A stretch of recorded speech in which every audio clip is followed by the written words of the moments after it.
Hello to everyone in the Holy Trinity Greek Orthodox Cathedral community. This is Father Jonathan, reminding you to anything you need, reach out to us via email, phone, social media, any way that you can get in touch with us. We're here for you. We're praying for you. Anything at all that you need, just reach out to us. There's also, again, a new feature on our website where you can light a candle digitally and add names for the living and the reposed for us to pray for. We'll pray for those people during our nightly prayer service that we'll do for health and well-being during the pandemic, and we'll also add those names to the proskymidi when we do liturgy. So please don't hesitate to reach out with those names as well. The feature is right on the main website, htgo.org.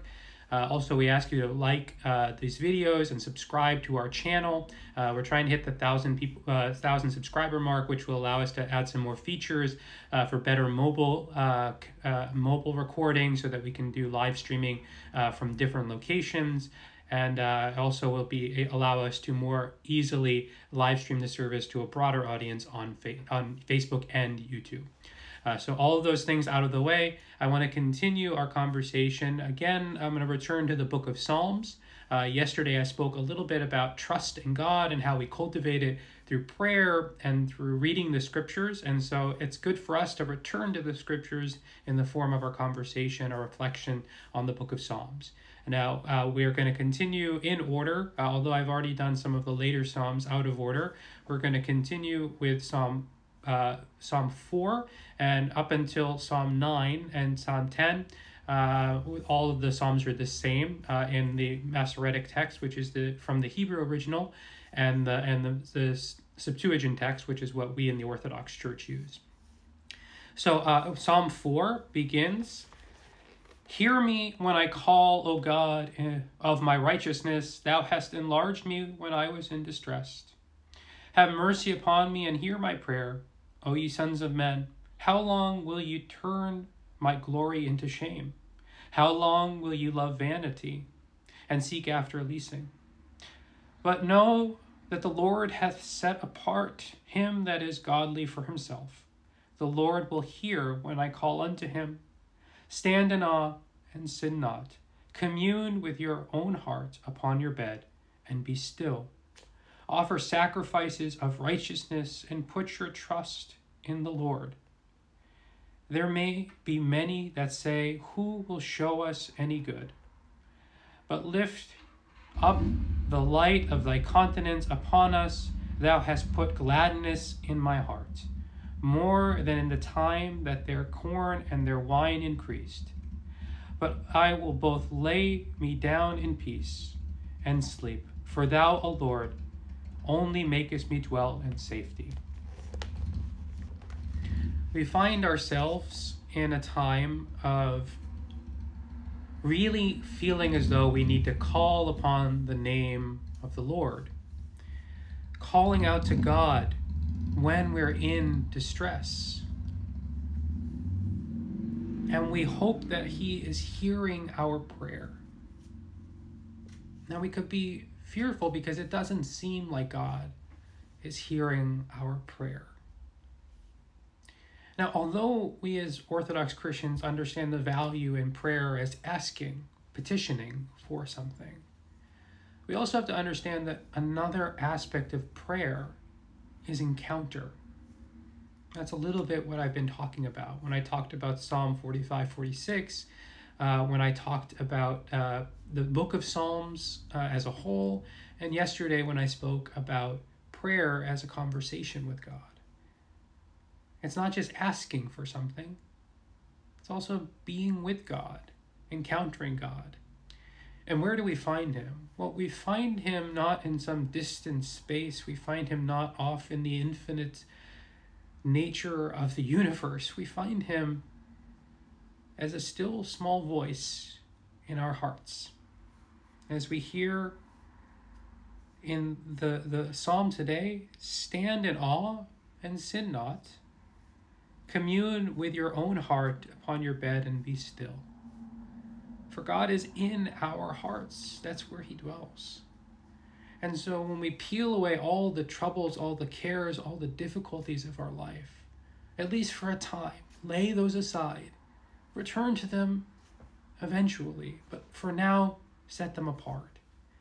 And we enter into our heart and encounter God there. We will experience, as the psalm says, the light of God's countenance upon us, his presence upon us. And we'll have gladness of heart.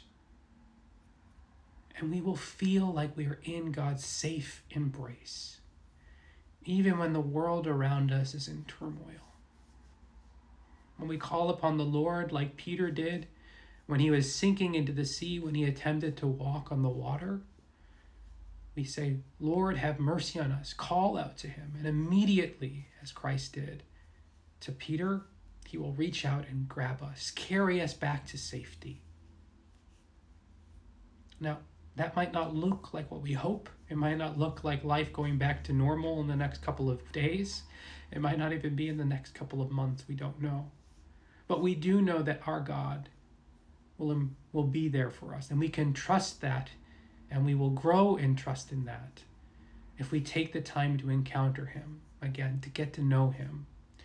Find him deep within our hearts, the center, very core of our being, not necessarily the physical heart, but the spiritual heart. The very center of our being is where we will encounter God, be with God, commune with God, embrace God and be embraced by God.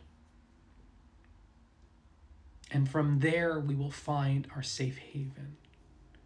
From there, we will find God with us. And we can trust, have faith in these trying times. A practice that we can do, again, to cultivate this is the Jesus prayer. By focusing on our breath and entering into the present moment, we ready ourselves for that divine encounter in our hearts.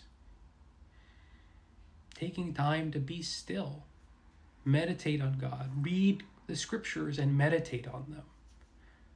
All of these are ways to enter into that present moment where we will find God, again, not in some distant space, but deep within our hearts.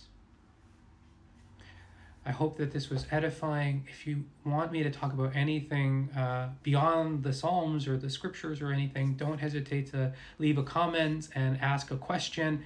We'll also have some other offerings. I do a Bible study at 8:30 p.m. on Monday night via Zoom. Please contact me, frjonathan@htgoa.org, for more details about that and the login information. I also do a Tuesday morning, 10:30 to 11:30, reading the scriptures the Orthodox way with Father Jonathan. And then I also do an open conversation, coffee house conversations on Thursday from 10:30 to 11:30. And that's open conversation, pour a cup of coffee, ask questions, spend some time together.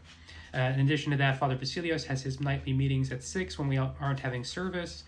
And Father Christian has a beautiful array of programs for the young people too.